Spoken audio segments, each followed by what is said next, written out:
In this video, we'll show you how to label a package correctly. It's important to do it properly to ensure a smooth delivery of your shipment.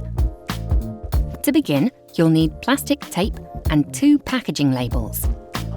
Put one label inside the package. This way, your shipping carrier can still deliver the package if the outer label falls off.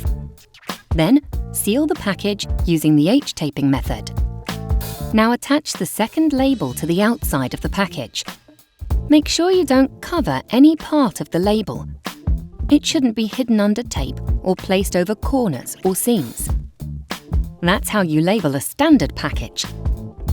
Now we'll show you how to label a different kind of package, like a tube, bucket, or small package. For these types of items, make sure the label is on the largest flat side. It's important to put the label somewhere where it's clearly visible and won't easily come off. After labeling the package, double-check it's secure. And that's how you label a tube or a bucket. Thanks for watching. For more videos like this, visit howtoship@fedex.com and start shipping with confidence.